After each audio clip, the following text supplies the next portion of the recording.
घर बैठे करें सभी एग्जाम की तैयारी इंडिया के लार्जेस्ट लर्निंग प्लेटफॉर्म अनअकैडमी के माध्यम से, जहां पर आपको मिलती है सभी live classes, lesson bye all top educator, weekly quiz, doubt clearing, PDFs, सभी चीज़ें सिंगल एक्टिवेशन में फ्री की क्लासेस भी आप सभी के लिए यहां पर देखिए अवेलेबल है। और सब्सक्रिप्शन लेने के लिए आप दीपक लाइव रेफरल कोड का यूज़ कर सकते हैं, जहाँ पर आपको 10% का इंस्टेंट डिस्काउंट मिल जाएगा। ज़्यादा जानकारी के लिए वीडियो डिस्क्रिप्शन बॉक्स में चेक करें।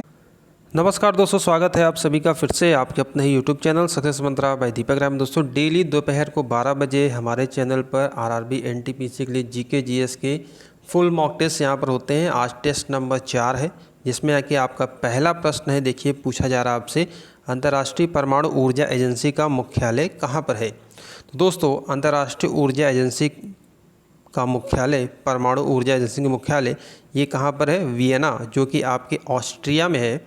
और इसकी स्थापना दोस्तों 1957 को स्थापना कब की गई थी? 1957 को स्थापना की गई थी। चलिए आज का दूसरा प्रश्न यहाँ पर देखते हैं। दूसरा प्रश्न कह रहा है, निम्नलिखित में से प्रकाश का कौन सा रंग शून्य या वायु के अतिरिक्त एक माध्यम में सबसे तेज गमन करता है? ठीक है, साइंस का क्वेश्चन यहाँ पर देखिए।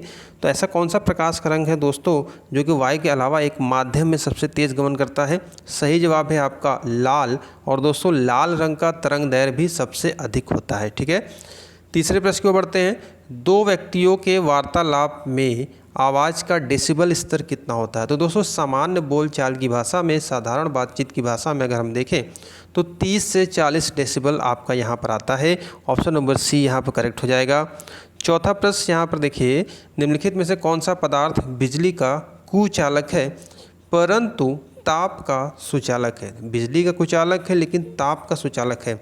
एस्बेस्टस है, सेलुलॉइड है, पनस्पेक या अभ्रक? सही जवाब दोस्तों अभ्रक। ये बिजली का तो कुचालक होता है लेकिन ताप का सुचालक होता है। ठीक है, अगला प्रश्न देखिए यहाँ पर पांचवा प्रश्न है, नींबू निचोड़ने की मशीन किस प्रकार की, भाई किस श्रेणी का उत्तोलक है? पहला, दूसरा या तीसरा? तो दोस्तों नींबू निचोड़ने की जो मशीन है वह आपकी द्वितीय श्रेणी का उत्तोलक है। ठीक है, द्वितीय श्रेणी का उत्तोलक है। नेक्स्ट प्रश्न देखते हैं, किसी व्यक्ति का पूरा प्रतिबिंब देखने के लिए एक समतल दर्पण की न्यूनतम ऊंचाई होती है। छठा प्रश्न है आप सभी के सामने, अगर किसी व्यक्ति का पूरा प्रतिबिंब देखना हो तो जो समतल दर्पण होगा उसकी हाइट कितनी होगी? व्यक्ति की ऊंचाई की आधी, जितने की व्यक्ति की ऊंचाई है उसके आधे कम से कम यहाँ पर होना चाहिए। सातवां प्रश्न देखिए, बर्फ़ की गुप्त ऊष्मा है। तो दोस्तों बर्फ़ की अगर हम यहाँ पर गुप्त ऊष्मा देखें तो 80 कैल आपका यहाँ पर है। ऑप्शन नंबर बी करेक्ट हो जाएगा। और दोस्तों सभी टेस्ट, अगर आपने जो पिछले टेस्ट ना देखे हो, पूरी प्लेलिस्ट क्रिएट है आरआरबी एनटीपीसी से माध्यम से, और नीचे वीडियो डिस्क्रिप्शन बॉक्स में लिंक मिल जाएगा। साथ ही साथ इसकी पीडीएफ आप हमारे टेलीग्राम चैनल और ग्रुप से ले सकते हैं। नीचे वीडियो डिस्क्रिप्शन बॉक्स में लिंक है, वहाँ से जुड़ जाइए। सभी अपडेट्स आप लोग को वहाँ पर प्रोवाइड करा दी जाएंगी। नेक्स्ट प्रश्न की ओर बढ़ते हैं। अगला प्रश्न देखिए, सागर की गहराई को मापने के लिए कौन सा उपकरण इस्तेमाल किया जाता है? भाई सागर की गहराई को मापने के लिए कौन सा उपकरण? सही जवाब है फैथोमीटर। ऑप्शन नंबर यहाँ पर ए करेक्ट हो जाएगा। अगला प्रश्न है, नौवां प्रश्न है, भारी पानी की खोज किसने की थी? हैवी वाटर की बात करते हैं दोस्तों, भारी पानी की खोज किसने की थी? क्वेश्चन नंबर 9 देखिए, सही जवाब है यूरे। और दोस्तों भारी पानी ये इसका प्रयोग कहाँ पर होता है? जो परमाणु रिएक्टर में जो न्यूट्रॉन होते हैं उनको मंद करने के लिए। और 1931 में यूरे महोदय ने भारी पानी का यहाँ पर आविष्कार किया था।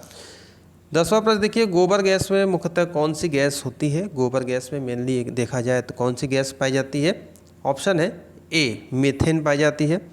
नेक्स्ट प्रश्न की ओर बढ़ते हैं। 11वां प्रश्न देखते हैं, हास्य गैस या लॉफिंग गैस किसे कहा जाता है? भाई नाइट्रिक ऑक्साइड है, नाइट्रोजन पेंटाऑक्साइड, नाइट्रोजन पेरोक्साइड या नाइट्रस ऑक्साइड? हास्य गैस या laughing gas? Option number D यहाँ पर नाइट्रस ऑक्साइड सही हो जाएगा।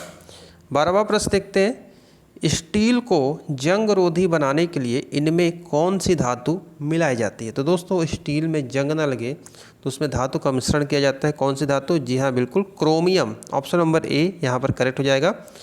नेक्स्ट प्रश्न देखते हैं। 13वां प्रश्न देखते हैं, यहाँ पर सभी छात्र यहाँ पर कमेंट करेंगे। 13वां प्रश्न है, क्वेश्चन नंबर 13 है, शुद्ध पानी का पीएच कितना होता है? भाई शुद्ध पानी का पीएच अगर निकटतम हम देखें दिए गए ऑप्शन में कितना होता है? तो दोस्तों देखिए जो आपके अम्ल होते हैं जो 7 से कम होते हैं उसे क्या कहा जाता है? अम्लीय होते हैं और 7 से ज़्यादा होते हैं वह क्षारीय होते हैं। ठीक है, तो यहाँ पर आप देख सकते हैं जो विलयन का मान है यहाँ पर प्रश्न आपके बनेंगे। और ये शुद्ध पानी का pH मान निकटतम देखें तो यहाँ पर 7 करेक्ट हो जाएगा। क्वेश्चन नंबर 14 देखिए, रक्त में निम्न की अधिकता से ब्लू बेबी सिंड्रोम नामक बीमारी होती है। तो दोस्तों ब्लड में किसकी अधिकता से ब्लू बेबी सिंड्रोम नामक बीमारी होती है? सही जवाब है नाइट्रेट की अधिकता से। अगला प्रश्न यहाँ पर देखिए क्या कह रहा है, 15वां प्रश्न है, ऊर्जा का सिक्का कॉइन ऑफ एनर्जी किसे कहते हैं? ऊर्जा का सिक्का किसे कहते हैं? सही जवाब है दोस्तों, ऊर्जा का सिक्का कहा जाता है एटीपी को। ऑप्शन नंबर ए यहाँ पर करेक्ट हो जाएगा। अगला देखते हैं, मनुष्य में लाल रुधिराणु का जीवन काल कितना होता है? तो मनुष्य में दोस्तों रेड ब्लड सेल की अगर हम बात करते हैं तो दिए गए ऑप्शन में यहाँ पर देखिए सही जवाब दोस्तों 120 दिन। दिए गए ऑप्शन में जो यहाँ पर सही जवाब बनेगा 120 दिन का ये जीवन काल होता है। अगला प्रश्न देखते हैं, क्वेश्चन नंबर 17 है, कोशिका में निम्न में से कौन सी पाचन थैली कहलाती है? ठीक है, कोशिका में ऐसी कौन सी है जो पाचन थैली कहलाएगी? ऑप्शन देखिए गोल्जिकाय, माइटोकॉन्ड्रिया, राइबोसोम या लाइसोसोम। सही जवाब है दोस्तों लाइसोसोम। ठीक है, कोशिका में जो पाचन थैली कहलाती है वह आपकी कहलाती है लाइसोसोम। नेक्स्ट प्रश्न है, मनुष्य में कितने जोड़ी स्पाइनल तंत्रिकाएं होती हैं? मनुष्य में कितनी जोड़ी स्पाइनल तंत्रिकाएं पाई जाती हैं? सही जवाब है 31। ध्यान रखेंगे 31 स्पाइनल तंत्रिकाएं पाई जाती हैं। नेक्स्ट प्रश्न है क्वेश्चन नंबर 19 देखिए, ऑर्निथोलॉजी का संबंध किससे है? विज्ञान की कौन सी ऐसी शाखा है जिसमें ऑर्निथोलॉजी में क्या अध्ययन किया जाता है? ठीक है, तो यहाँ पर देखिए 19वें प्रश्न का सही जवाब है आपका पक्षियों का अध्ययन। ऑप्शन नंबर बी करेक्ट हो जाएगा। चलिए आगे बढ़ते हैं। क्वेश्चन नंबर 20 है दोस्तों, एक ग्रंथि जिसमें अंतःस्रावी और बहिस्रावी दोनों कार्य होते हैं, ऐसी कौन सी ग्रंथि है जिसमें अंतःस्रावी और बहिस्रावी दोनों कार्य होते हैं? सही जवाब है दोस्तों आपका अग्नाशय। ध्यान रखेंगे ऑप्शन नंबर सी करेक्ट हो जाएगा। 21 की ओर देखते हैं, हिस्ट्री से क्वेश्चन देखते हैं, प्राचीन इतिहास से देखते हैं। अगर हम वैदिक देवता इंद्र किसके देवता हैं? तो दोस्तों वैदिक देवता इंद्र को माना गया है वर्षा व चक्रवात के। और अगर आप देखेंगे ऋग्वेद में सबसे ज़्यादा जो ऋचाएँ हैं 250 इंद्र को समर्पित हैं। उसके बाद 200 अग्नि को, और अग्नि को दोस्तों जो बोला जाता है मनुष्य और देवताओं के बीच में मध्यस्थ बोला जाता है। ठीक है, मीडिएटर बोला जाता है। ऐसा इसलिए क्योंकि जो कुछ भी हवन सामग्री कुंड के माध्यम से, ऐसी मान्यता थी कि प्राचीन काल में आहुति दी जाती थी, वह अग्नि के माध्यम से, ऊपर धुएं के माध्यम से वो जाकर देवताओं को पहुंचती थी, इसलिए मीडिएटर भी इन्हें कहा जाता है अग्नि को। और सही जवाब ऑप्शन नंबर इसका सी यहाँ पर करेक्ट हो जाएगा। नेक्स्ट प्रश्न देखते हैं, योग दर्शन के प्रवर्तक कौन थे? क्वेश्चन नंबर 22 है दोस्तों, योग दर्शन के प्रवर्तक यहाँ पर बताना है। क्वेश्चन नंबर 22 है, सही जवाब है दोस्तों महर्षि पतंजलि योग दर्शन के प्रवर्तक हैं। 23 की ओर बढ़ते हैं, सर्वाधिक प्राचीन पुराण कौन सा है? तो दोस्तों 4 वेद हैं, 18 पुराण है। इस बात का ध्यान रखेंगे, ऋग्वेद, यजुर्वेद, सामवेद, अथर्ववेद। ठीक है, इसमें से सबसे प्राचीन पुराण कौन सा है? मत्स्य पुराण है। ऑप्शन नंबर ए करेक्ट हो जाएगा।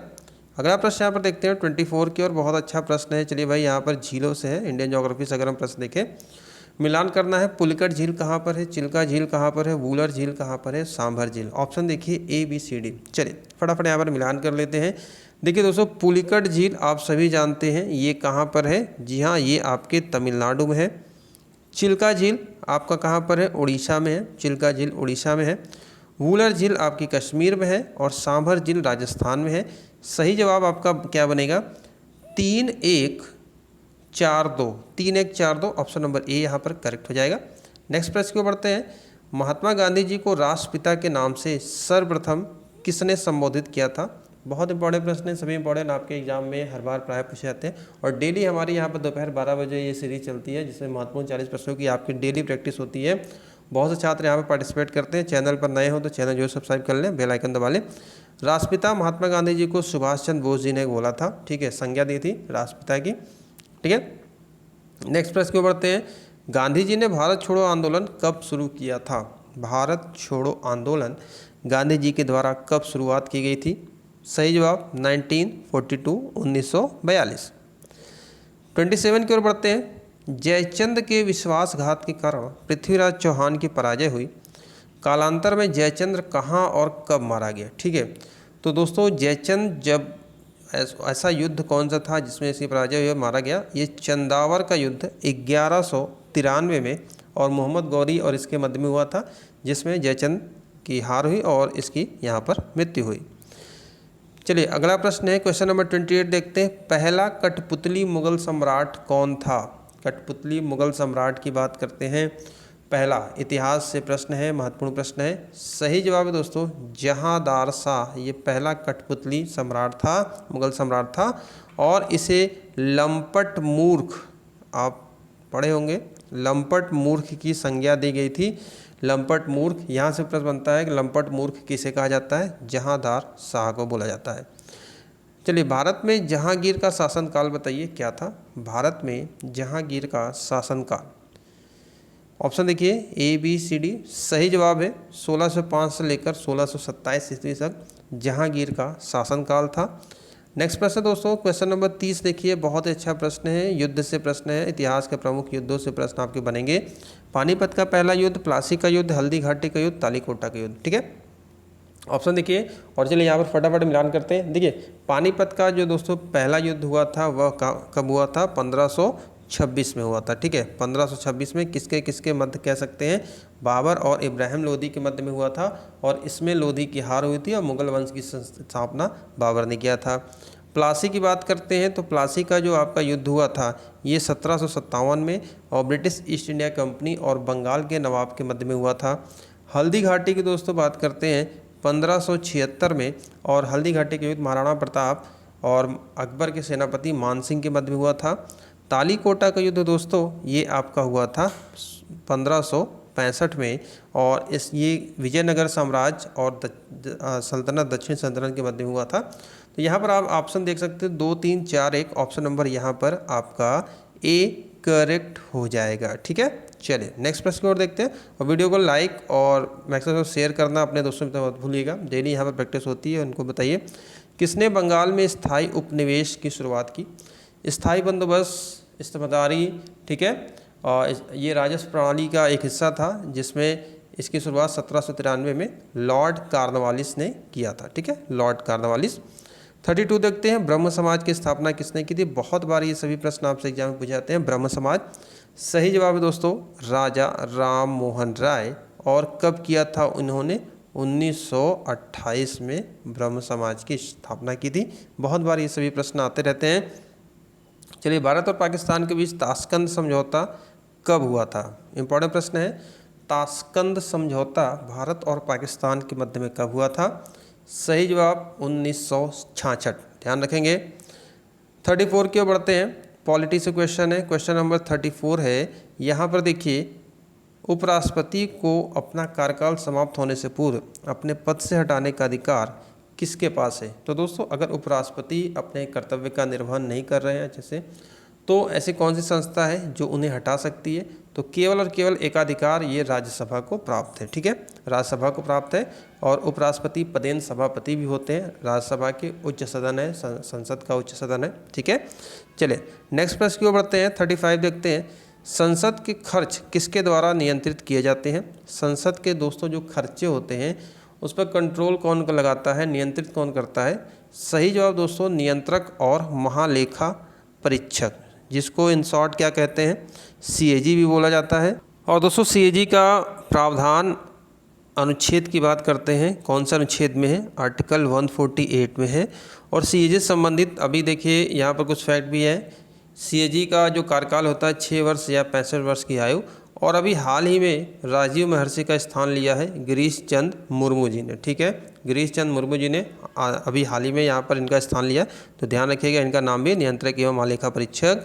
अगला प्रश्न देखते हैं, भारत में कृषि आयकर लगाया जाता है, कृषि पर टैक्स कौन लगाता है? 7वीं अनुसूची में अगर देखें तो केंद्र राज्य संबंध में जो शक्तियों का विभाजन है, केंद्र सूची, राज्य सूची, समवर्ती सूची, इसके अंतर्गत देखते हैं तो दोस्तों कृषि पर आयकर जो कृषि जो विषय है ये राज्य सरकार का विषय है, ठीक है। ऑप्शन नंबर B यहाँ पर करेक्ट हो जाएगा। अगला प्रश्न यहाँ पर देखते हैं, भारतीय संविधान की प्रस्तावना में समाजवादी शब्द किस संशोधन द्वारा लाया गया? ठीक है, तो भारतीय प्रस्तावना में दोस्तों समाजवादी जो शब्द है ये आपका संशोधन लाया गया 42वां संशोधन और 1976, ठीक है, 42वां संशोधन 1976 के माध्यम से। और इसके अलावा 2 और शब्द थे दोस्तों, 3 शब्द जोड़े गए थे, समाजवादी, धर्मनिरपेक्ष और अखंडता। ठीक है, तो ये 42वां संशोधन यहाँ पर सही जवाब है। अगला प्रश्न यहाँ पर देखते हैं, क्वेश्चन नंबर 38 देखते हैं, आयात निर्यात एग्जिम बैंक की स्थापना कब हुई थी?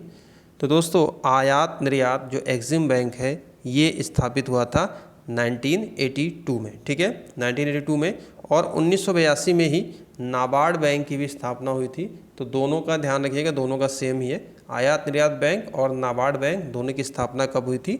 1982 में हुई थी। यहाँ से प्रश्न बनते हैं। 39 की ओर बढ़ते हैं, इकोनॉमी से प्रश्न है, पूर्ति अपनी मांग का सृजन स्वयं करती है, supply creates its own demand. यह किसका कथन है? बहुत ही प्रसिद्ध कथन है और बहुत ही प्रसिद्ध अर्थशास्त्री हैं जेबी शाह। ठीक है, जेबी शाह ये है, इनका नाम है जेबी शाह या जेबी शाह लिखा मिलेगा आपको। चलिए आज का लास्ट प्रश्न देखते हैं, पीत क्रांति किससे संबंधित है? पीली क्रांति दोस्तों, तो कृषि की जो महत्वपूर्ण क्रांतियां हैं वहाँ से प्रश्न बनते हैं। और पीली क्रांति दोस्तों आपके तिलहन उत्पादन से संबंधित है। तो ये था आज का टॉप 40 क्वेश्चन। डेली आप लोग को 40 महत्वपूर्ण प्रश्नों की प्रैक्टिस कराई जा रही है और करंट अफेयर्स की वीडियोज़ आप लोग को अलग से हम प्रोवाइड करा देंगे। तो वीडियो कैसी लगी और प्रैक्टिस आपकी यहाँ पे डेली हो रही है, आपने कितना सही किया नीचे कमेंट बॉक्स में ईमानदारी से कमेंट करेंगे कि आपके 40 में से कितने प्रश्न सही हो रहे हैं। और डेली यहाँ पर प्रैक्टिस दीजिए और आपकी कह सकते हैं तैयारियाँ बहुत ही अच्छी होंगी। और हमारे टेलीग्राम ग्रुप से जुड़ जाइए, वहाँ पर भी आपको PDF और जो भी अपडेट होगी प्रोवाइड कराई जाएगी। तो अभी के लिए इतना ही, मिलते हैं नेक्स्ट वीडियो में। Thank you.